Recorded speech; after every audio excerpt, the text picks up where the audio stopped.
Make your next move with American Express Business Platinum.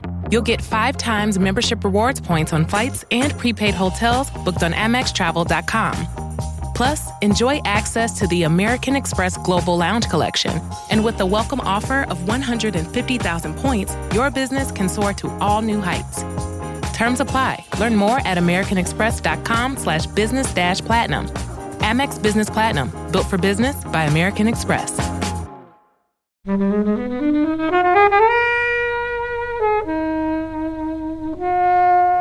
There's just a real sense of impartiality to it, which is quite interesting, because if you go in to watch a lot of Irish films, there's always a quiet agenda to it. There's always the idea we're trying to push a message, and rightfully so most of the time. 71 comes from a different perspective, because Yann Demange is the director. He's French-Algerian, and it's like, why are you telling this story? It's like, because the script is good, because I want to tell the story. And that impartiality of just trying to tell the story of war, and we'll come to that in a minute, from a perspective of what is it like on the ground for people affected on all sides? What is the reality of this thing?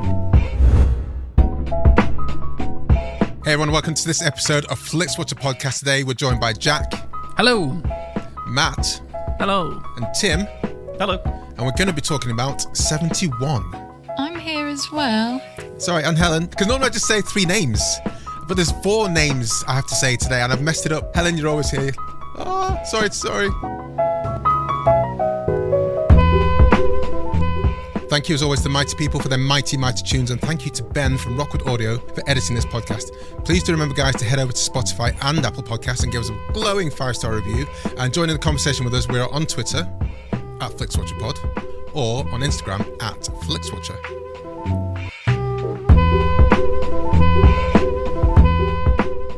Hello, film fans. Welcome to Flixwatcher podcast. Our guests today are Matt, Tim, and Jack. Over to you, please, Jack, first to say hello to our listeners and tell them a little bit more about who you are and what you do, please. Hello, listeners. I am a fellow listener. I'm a Flixwatcher listener already. I've been listening for a couple of years. I was introduced to the podcast thanks to our friends from Unequal Sequel. Shout out to Dave and Rich. And I host Sequelisers with my fellow co-hosts here. I've been podcasting for about 12, 13 years now, and we've been doing Sequelisers for nearly 8 years. I think, is it 7 or 8 years? Something like that. Something terrifying. Coming up in June. What was happening 12 years ago? Because that's like before time. That's the dark times, yeah.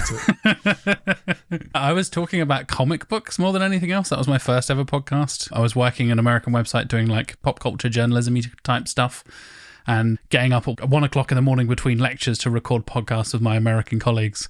And yeah, have since graduated to recording with local friends, thank God. So I like podcasting, but just not at 1 o'clock in the morning, please. Exactly, yeah.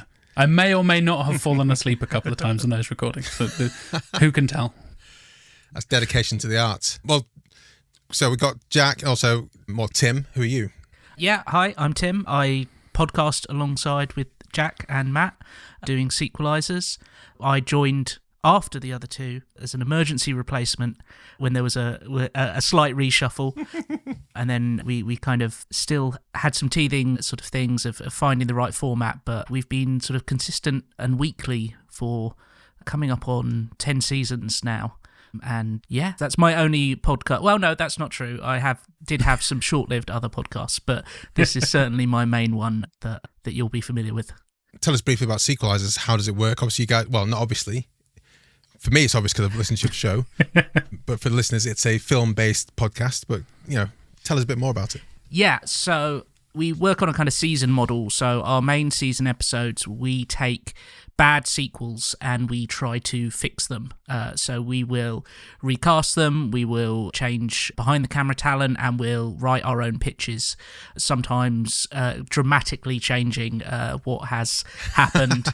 So sometimes it's just like in the bin. There's a lot of material out there for you to fix, so this is going to run forever.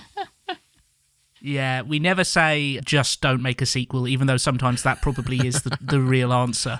And then between seasons, we're a more kind of general discussion. We'll pick a topic and kind of get into that while we're all busy writing pitches for the seasons. So I think the one recent episode I listened to was Back to the Future 3, and you had that as a bad sequel.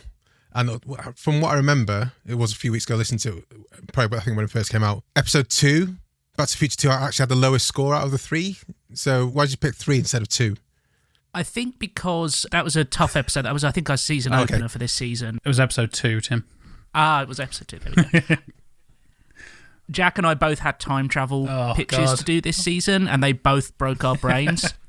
And yeah, Back to the Future 2 is a tricky one because, the first one is basically a perfect film, and then the second one is kind of chaos, and the third one is just so removed from everything else. It's like, well, let's just do a Western now. And so I think there's definitely parts to like, they are all decent films. The first one's fantastic, and the other two have things to recommend about them. But I think because the second one is so enmeshed with the first one, it literally goes back and revisits the first film. It was a lot easier to look at 3 and say, okay, that's where we will step in and try and fix it. And I think, generally it's seen as the kind of the odd one out. But there's definitely been points where we've had controversial ones where people have felt we've stepped in far too early or far too late. The Shrek 2 discussion got us in a lot of trouble. Why would you bring that up, Tim? You're opening a can of worms, mate. Oh, my God. Well, we've had Back to the Future 1 and 2 on here so far. We've not had 3 yet, unless I get that wrong, Callum. Interestingly, for me and anyone else who's listening, who cares? My weather vane for recommendability was always Back to the Future for the first film. And that was a film that you can recommend to anyone at any time, no matter how old they are, no matter when they were born. It's like, you can watch this film and you'll enjoy it. Off you go. And yeah, it is, like you say, it's a perfect film. The other 2, I still love 2 just because the hoverboards, basically. That will take you so far. That's the one thing everyone remembers. And then it goes dark. But 3, I never liked 3 because of I just don't like horses and cowboys. Anyway, going to go on to you, Matthew, to introduce the film we're talking about today. Why did you choose it? And tell us the synopsis when I get the timer up. Of course. So, hello everybody. I'm also a member of the Sequelisers, and it's an interesting one because there's a long list of things we could have talked about, what's on Netflix, and 71 immediately jumped out at me and said, we're talking about that. We're talking about that right now. I initially want to open with Dear Which, me as Matthew, but I think, no, we'll get to that later, because for those who don't know, I'm Irish, and that should answer every question. Yeah, my mum's from Sligo, my father's half Irish. I was born in London. I have an Irish passport, and I've been to Ireland more than anywhere else. Did you get it just after Brexit? No, so here's the thing. I applied for it when I was like in my late teens, in the early 2000s, and I was like, I'm going to get this now. £90? I'm not paying that. I'll get to it later in life. And then 2016 comes around, I was like, no, I'm doing it now. And it suddenly skyrocketed. But no, I've always had a close tie with my Irish side. It's a very important part of my identity and culture. And the reason I chose 71 as a film is because it's so painfully important and it's done incredibly well. And that's a really bland thing to say. But the point is, not enough people in Britain know the history of Britain, even the recent history of Britain. And this thing came out in 2014, and there's just a real sense of impartiality to it, which is quite interesting. Because if you go in to watch a lot of Irish films, either filmed by Irish people or by British people, whatever it happens to be, there's always a quiet agenda to it. There's always the idea we're trying to push a message, and rightfully so most of the time. Like Cillian Murphy's The Wind That Shakes the Barley, for example. That's it's a Ken Loach film, but it's a really strong, heavy message. Neil Jordan doing Michael Collins, that's trying to enact the history. 71 comes from a different perspective because Yann Demange is the director. He's French-Algerian, and it's like, why are you telling this story? Is it because the script is good? Because I want to tell the story. And that impartiality of just trying to tell the story of war, and we'll come to that in a minute, from a perspective of what is it like on the ground for people affected on all sides? What is the reality of this thing? So I wanted to talk about it, basically. Okay. Well, you got the synopsis. 60-second timer starting now. It's 1971, and British Army recruit Gary Hook is ready for his first assignment, but finds out he is being sent to Belfast. During a routine inspection in a highly volatile neighbourhood, tensions run high and violence breaks out. Hook and fellow squaddy Thompson are dragged away from their group.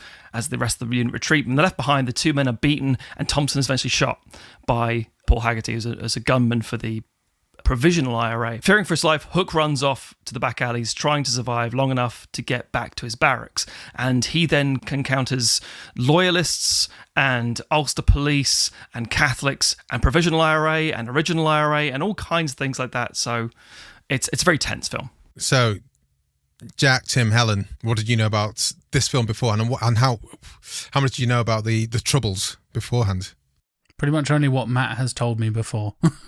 He had recommended this film to me because my wife and I were having this conversation because Matt is, very, like you said, very, very proud of his Irish heritage. And it's something I know very little about. I am not a history buff most of the time, and it's a big blind spot for me. So I kind of said to Matt, like, what are some like books to read, what films to watch to kind of get an idea of things like the Troubles? I've heard that phrase. I have no idea what that actually means apart from like everybody's heard of the IRA and heard of like Sinn Féin and Ulster and Orange. Sinn Féin, exactly. Yeah. All the like buzzwords and stuff, but I don't know actual like details and stuff like that. So this was a film Matt recommended to me, I want to say like 3 or 4 years ago at this point when we had this conversation.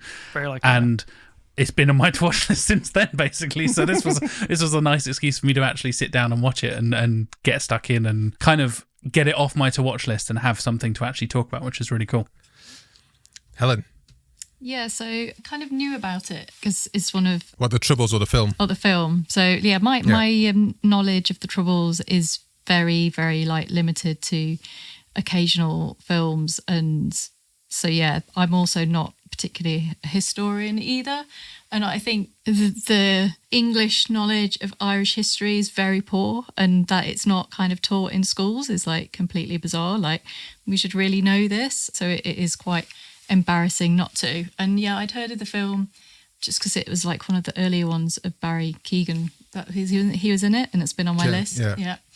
But yeah, I think this is really interesting in what you were saying, in that it just doesn't have any sides. It just has people, and it just has kind of how everyone's interlinked, and they're all connected to things that they don't really have part in, but because of the actions of others, they're all being drawn into it. So, yeah, it was a really interesting and tense watch. So I think the word tense is probably going to come up quite a lot.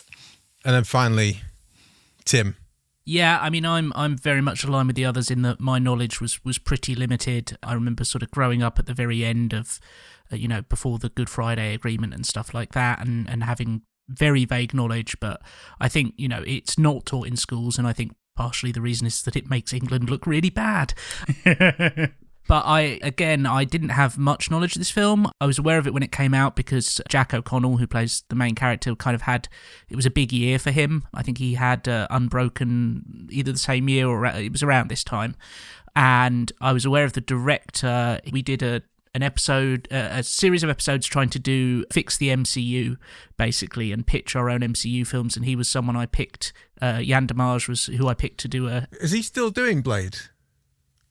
In theory. Okay. Who knows the MCU? Blade is real. We could spend a lot of time in that swamp. Yeah, who knows? Let's carry on. But yeah, before he was announced for Blade, actually, I picked him to do a Captain Britain film. I thought he'd be a really good one for that. But I hadn't seen this until earlier today, and I was really surprised because going into it, I thought it would be much more of a sort of a wider overview in terms of the period of time that it covered. I figured with a name like 71, I was like, oh, it will cover a year, and I was aware that Bloody Sunday happened in 1972, so I was like, oh, okay, maybe it's like the events leading up to that kind of thing. And it's like, no, it's one night. So I was really surprised by that in my viewing. I kind of got to a certain point, the point where Thompson is killed, and I was, up to that point, I was like, oh, okay, this is like his initial, the Hook, the main character, his initial encounter with, things aren't how he expects them to be, and then he'll go back to the base and they'll explore some other things. It's like, oh, no, okay, this is going in this direction, and the rest of the film is him basically on the run.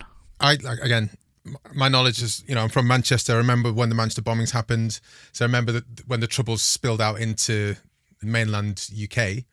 But again, it's I've been educating more from watching Derry Girls recently, for example. And that's, the last episode of Derry Girls is like proper emotional and brings out a lot of things. I don't know how much you guys have seen it, but it's a fantastic way to finish a TV show and ties in a lot of the threads that were going on in that storyline. Yann Demange is interesting because French Algerian, but he's cut his teeth And when I say cut his teeth, he's done a lot of like UK TV shows. So like The Dead Set, Charlie Brooker's Dead Set, Secret Diary of a Call Girl. I mean, who is this guy? Top Boy. Top Boy is the one that really stands out because, I mean, my wife loves Top Boy, and it's one of those things whereby he has such a great voice and a great eye for people, and that's a really important thing for this film. So when you're saying about why should he direct it, it's like, well, he knows the UK to an extent that other people don't. He's doing Top Boy and he's doing The Dead Set and he's doing Secret Diary of a Call Girl. He's able to spread his wings wider than, just his part of London, which he kind of grew up in. Jack O'Connell, I mean, this is like I don't want to say breeding ground, that sounds horrible, but, Jack O'Connell, Barry Keoghan, Sean Harris, Jack Lowden's in this as well, although I can't remember really what he did in this. You've got a few key actors who are now really prominent. And Sean Harris is not that prominent, but I love him every time I see him on screen. And when I saw him on screen, I was like, oh, this is going to be tasty. Yeah. And the fact, as you were saying, Tim, just the fact it's in one night, I had no idea what to expect of this. I was told it was a good film. I remember it coming out thinking, I should watch that at some point. And finally watching it, it was really, really tense. And just at so many points, it's like almost like an escape thriller set against the backdrop of the Troubles.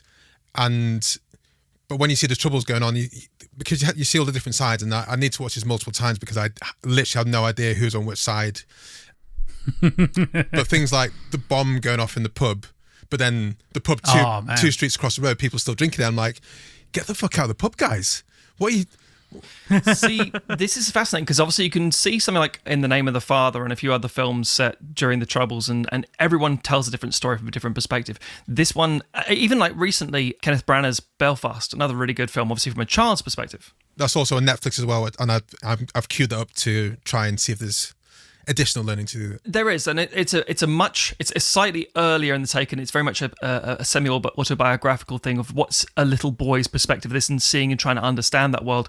And this is a much harsher experience because you're right. The reality is, I mean, again, growing up in London in the the 80s and the 90s, you sort of kept stum that you were Irish. It was not a popular thing, and my wife is from East London, and she remembers like the Canary Wharf bombings going off and shaking her house and stuff. And you grew up with this thing, and you'd get a lot of flack for it's your lot, all that kind of stuff. And this followed me when I moved from London to Norwich as a teenager because someone I went to school with, his dad was stationed in Northern Ireland, and he said, his phrasing, a very insensitive phrasing was, well, you shouldn't be here.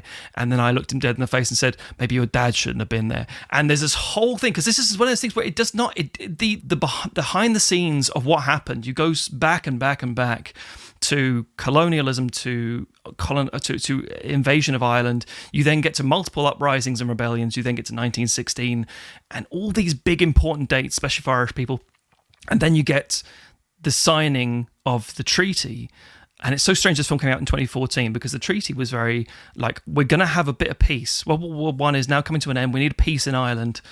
The price is the British Isle keeps the north, the 6 counties of the north, and it's like, okay, you've cut the island in half. We didn't win. So no, it's a stepping stone. That was never something that was ever really ratified, and it's still to this day going on. And the fact this film came out in 2014 and showed how this was near living memory, it was so close and so. And it's a genuinely behind enemy lines thing, but it's also where people live, and it's not just that; it's rooted in religion and money and class and so many other things and oppression. But there's also, it seems there's a heavy level of corruption there going on between the different factions as well, which I hadn't appreciated. No, that's the key thing that makes this film so fascinating, because it's all about the infallibility of people, or the fallibility of people. Specifically, that the IRA are not good guys or bad guys, both the different provisional and the original IRA. So you have different factions working, like the old guard and the upstart kids, and they're pressuring young kids like Barry Keoghan's character to, assassinate these soldiers. They walk up the street and just shoot one. In the fact, Thompson, who's just behind their eyes, they've beaten them, and this mum's like, get away from him. He's no older than your son. Don't be stupid. And this gunman walks up and just pops him in the face. So Thompson was Jack Lowden's character. That's why I can't remember. Right, yeah, that's why I was like, yeah. That's the reality, though. That was the reality of the whole thing. And then you got the idea that, there's paramilitary working undercover trying to supply IRA bombs to loyalists to then use against them. And it's so muddied and so unclear, and that doesn't go away until literally the Good Friday Agreement, and then you get this normalization. And 2014, this comes out. 2016, Brexit gets voted in. And like, do you know how hard it was to get here? We don't want to go back there. And it's a really troubling thing that and this is why this film is so important to me and why it's an interesting one to bring up, because it doesn't go pointing fingers saying like, the British shouldn't be here, although that's a very strong point. It's the idea of this is the reality for the people living it. And this is, Jack O'Connell's character of Hook. He's just a guy. He's just a kid who wants to serve his country. And O'Connell's as an actor, his father especially is Irish, and they want him to get into, be more disciplined. So they put him in the cadets to become part of the army. Problem is, he got a juvenile criminal record, so he couldn't go into the army, and he just wanted to play football and maybe get in the army. And that is literally his character. And they bring that into the role very much so. And he represents something that's very, very quintessentially working class British, thrown into a situation where there's an early scene where they go to the neighborhood and these kids are taking the piss out of them and throwing a load of piss and stuff at them and just harassing them. And he's smiling like, kids. And then 20 minutes later, he's on the run and realizing that these people will kill him because of what he represents. Is there anything you want to say before we head to the scores? I mean, I do want to just a bit of a dive on Jack O'Connell, because I don't know how Skins has done it, because Skins has pulled out so many amazing fucking actors. Casting directors, man. Casting directors. Give him credit for everything. Fair play to all of you who've gone through. I mean, even like Kaya Scodelario, we didn't say a word in Skins, and now she's like amazing. So this is another guy. I first saw him in Startup, and that is a great film if you've not seen that. He was doing Startup when he shot this film. I think that took like 2 weeks off to shoot this, and then went back to do it again. It was just, you can kind of tell because it's such a manic shooting schedule. But I just want to throw in there that for anyone who hasn't seen this film and thinks, I don't necessarily want to see this, I don't know if I'm interested.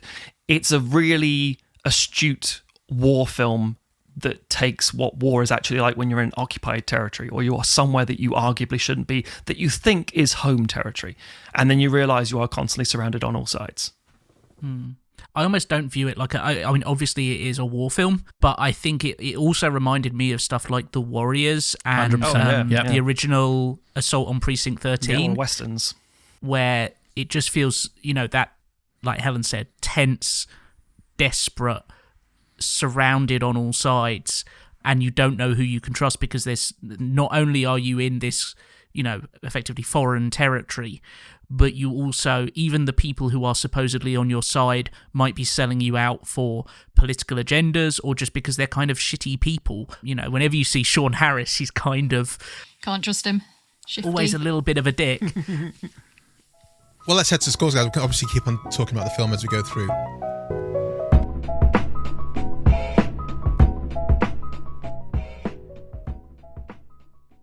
I'm Sam Clements, host of the 90 Minutes or Less Film Festival, another podcast in the Stripped Media family, a podcast that celebrates movies under 90 minutes long. Each episode, I'm joined by a special guest who selects a movie to join our prestigious lineup. Past guests have included fellow Stripped Media family members Martin and Sam from Song by Song, and Kobe from Flixwatcher, and Dave from The Wire Stripped. Search for us now on the app you're currently listening to this podcast, or join us at 90minfilmfest.com. Welcome to the Flixwatcher scores. They are always out of 5, and we'll start with you, please, Matt, with your recommendability. Gonna be biased. 5. Now, I should point out, I'm going to be honest with this. 5 because I've recommended it to Jack. I recommended it to Tim. It took this podcast to actually watch it, but that's not the third point. Sometimes that's what it takes, is going on to someone else's podcast and picking it and making them watch it. I've been forced to watch many movies because of our podcast, so it's nice to actually watch good ones for once. Jack, your recommendability score?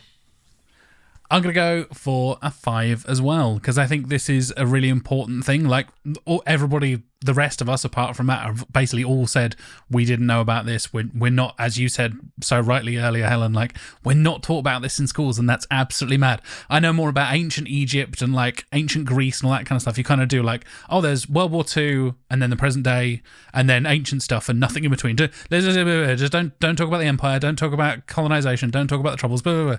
Britain's fine, England's fine, don't worry about it. And I think having something like this that kind of gets you that foot in the door, like, I feel like I don't learn that much about it, but this has now kind of piqued my interest, right? That's that little step in the door. And the fact that it isn't, as you said, Tim, like a proper war movie, which is kind of more of what I expected. It is way more of a kind of thriller of Hook just trying to escape and get back behind from enemy lines back home. And what a brilliant premise. Like, it's such an obvious, simple premise. And I know I talked about this recently on the show when I was talking about no spoilers for John Wick 4, but there is elements of that in John Wick 4. John Wick has to get from point A to point B through hostile territory, and it just like, oh, now it's the Warriors for half an hour. This is going to be amazing. And I had the same thing with this film where I realised what was happening. I was like, oh, yeah, this is great. And I think this will be a perfect introductory film to get people interested in this kind of stuff, and hopefully then open your eyes to more stuff to explore the topic and stuff. Tim?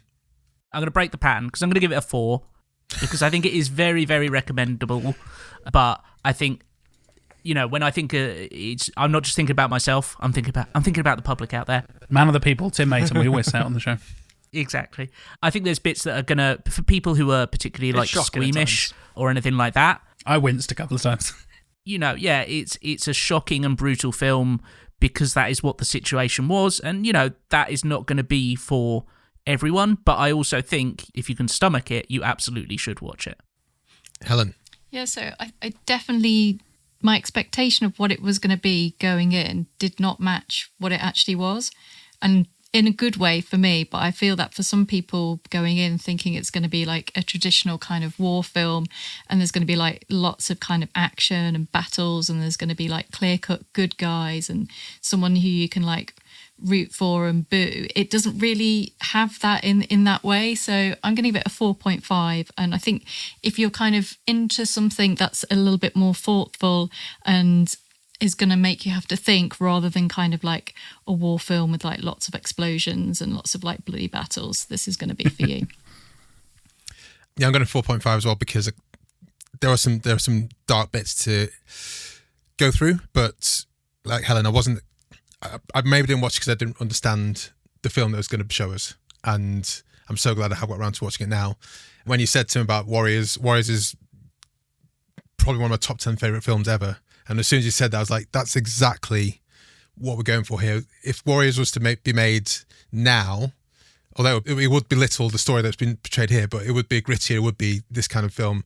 And that's why I was talking about the tenseness. I was like, how is he going to get home? I have no idea. I had no idea if he was going to get home or not. And I think it's just a fascinating watch. It's easy to watch. It rattles along. There's a lot of nuances to it, and there's a lot of like, oh shit, I didn't think that was going to happen sections. And yeah. You mentioned the bomb in the pub, Kobe, like that blew my mind, pun intended. That blew my mind when that happened. I was like, oh my God, what's going on? And then just, what are you doing? And then the big explosions. It's such a grab attention moment. It's abrupt, and it just shows people are messing with things that are handmade and found by the people, and they're not the people to do 100%. That. It's just the idea that also there is always collateral damage, and it's people who you are trying to take care of the whole time. Repeat viewing score, Matt. I'm going to say a 4 for this one because it's one of those lightning in a bottle moments where you just go through start to end and go, oh my God, what's going to happen? Now, on a second viewing, even when you know what's happening, that tension is still present. It's still there. I think it's absolutely worth viewing again, at least once, because you pick up on more things. You're looking for more stuff. You're seeing that when you understand the interpolitical situation with all the different factions, you start unpicking the thread a little earlier, and it's able to pick these. So I think, yeah, a 4 for a repeat viewing. Jack?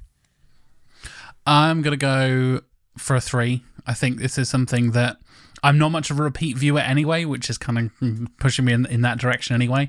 But this is something I think is one of those I would have to be in the mood to rewatch it again. Now I've experienced it. Now I kind of want to go off and experience other stuff that is around this. I'm now inspired to watch Belfast and other stuff that is related to this stuff rather than experience this story again. As much as I enjoyed it, I don't think there would be like I really need to go back and, watch this film again from start to finish necessarily. I need a fun thing to do on a Saturday afternoon. I'll put 71 on. Exactly. Yeah. Date night with the wife, stick on 71. Like, yeah. Tim? Yeah, I'd go for a 4 as well, pretty much for the reasons that Matt said. I think, it does, because it's so built around that tension, it does lose a bit, I'd imagine, on a second viewing, but equally, it's a really well-made film, so you are still going to get hooked in, and And I think there are the political intrigue and everyone's different motivations. You can then watch that from that angle from the start, knowing what you do by the end of the film, and kind of go, oh, okay, you can see that in performances and stuff like that. I think that would be the main reason to rewatch, is just because I think it's a film full of great performances, to just put your eyes on different people as you're going through and see how they're reacting to the situation. I think, for that, a 4. Helen? I'm going to go in the 3 club for pretty much the same reasons as you, Jack, in that I might watch it again, but it's made me think that I need to broaden my horizons in terms of perhaps reading something and watching some other films about it, just so I can get more knowledge rather than watching it again. But I think I probably would benefit from watching it again. Now I kind of know what's coming, just so that I can try and understand a bit more who's on what kind of side and what they're fighting for, and how it's all linked together a bit better. I'm going 3.7 here. So between you, both you sets of people, definitely need to watch it again, but will read around, i.e. watch other films and look at documentaries for it related to it before coming back to it, I think, to try and fill in the gaps. Just another thing that struck me whilst watching it was, we've had films on here like The Swimmers, which is set about the refugees in Syria, for example. And this is ostensibly in a first world country, just across the mini pond. It's not even a pond, it's like a puddle. And the same things are happening there as are happening in Syria, happening in other places around the world now that we've kind of othered. And it's like how simple, how easy it is to other something. And that's why, 4 of us around this table didn't know much about it, because we were kind of like, oh, that's a thing over there. Yeah, who cares? But when you actually see it, got so many Northern Irish and Irish friends nowadays, I'm thinking, wow, we should definitely know this. And I've got Syrian and Israeli friends. I don't have that many Ukrainian friends, but I'm like, we should be knowing what's going on behind the scenes in all these places. And so we need more and more of these films to just unpick, guys, this is happening, this is real, this is something that happens closer than you think in many places. And it's very easy to become very blasé about how this can manifest. And there's no... In some cases, there might be a clear baddie and a clear goodie, but there's shades in between everything, and we need to just hey, learn from it and stop it, and things like that. Yeah, I think this film does it well because of the fact that it doesn't have a part of that impartiality is there's no glorification or fetishization of war. So some people might go in thinking, as Helen mentioned about the guns and action explosions and think, oh, that's really cool. It's like, no, it's going to tell you about how people getting shot in the face terrorize you for the rest of your life.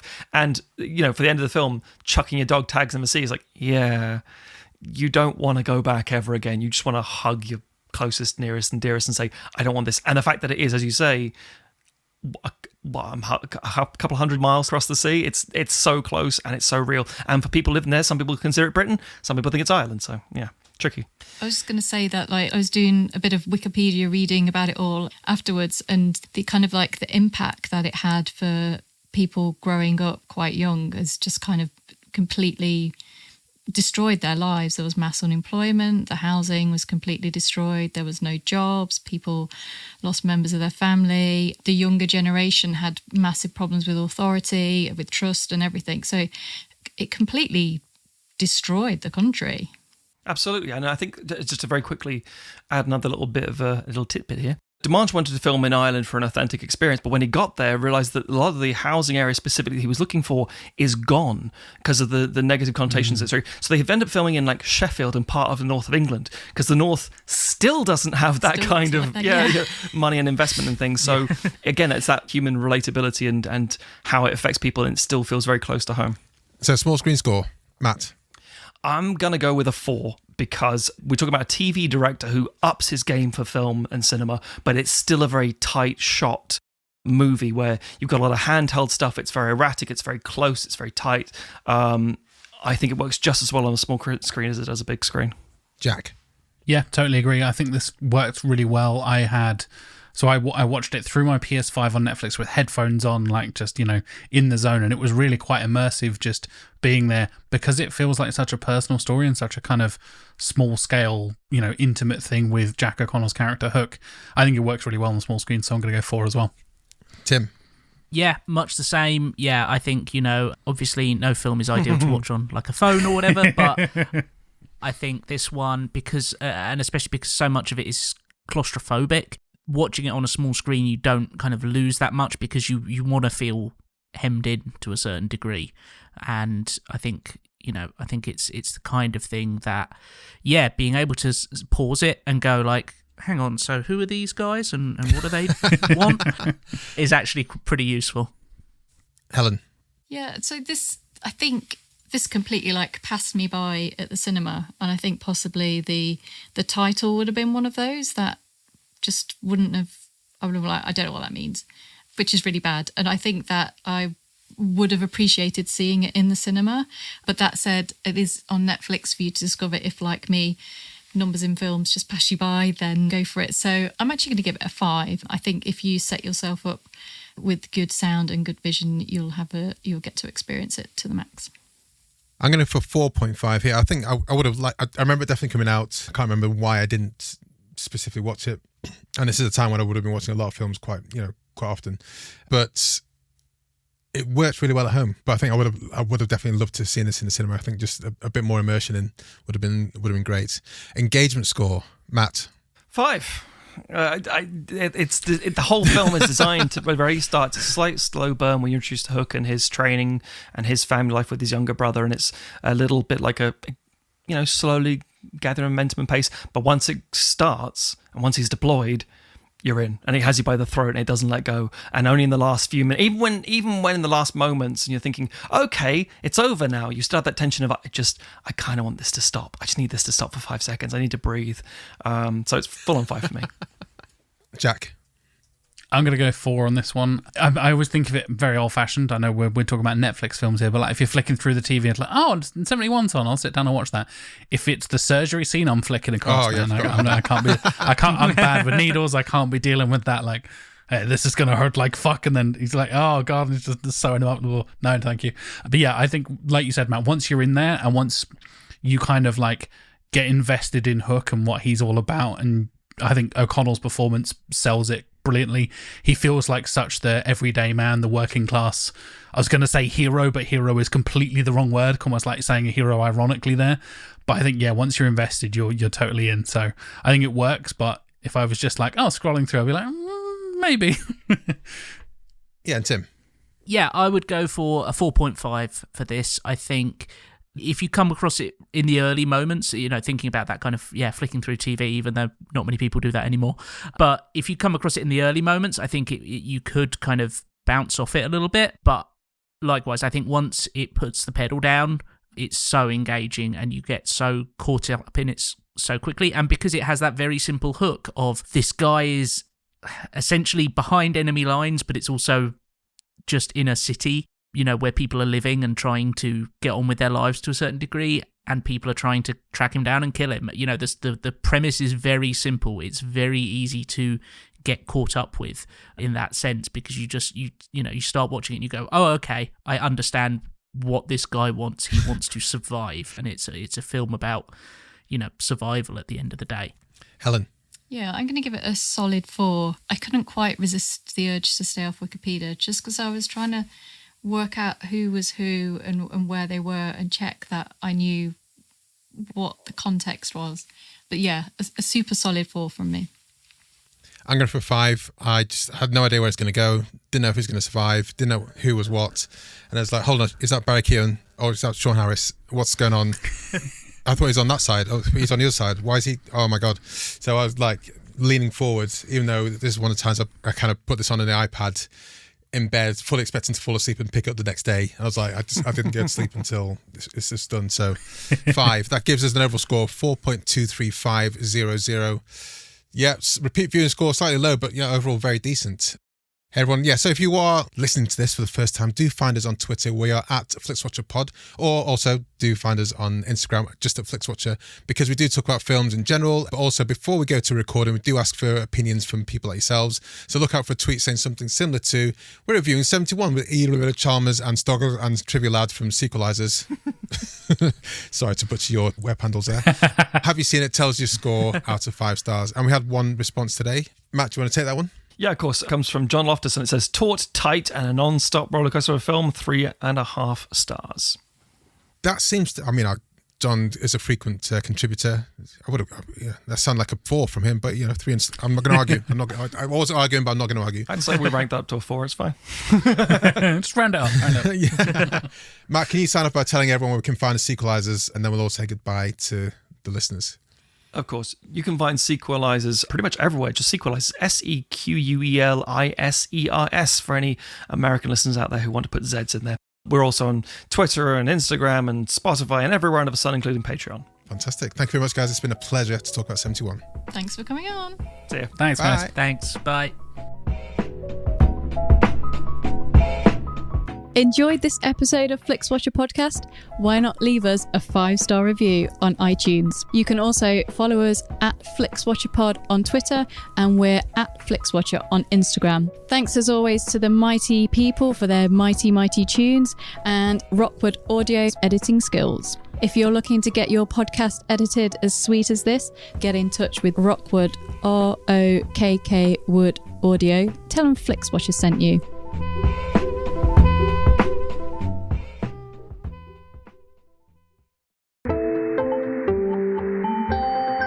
You just heard a Stripped Media production.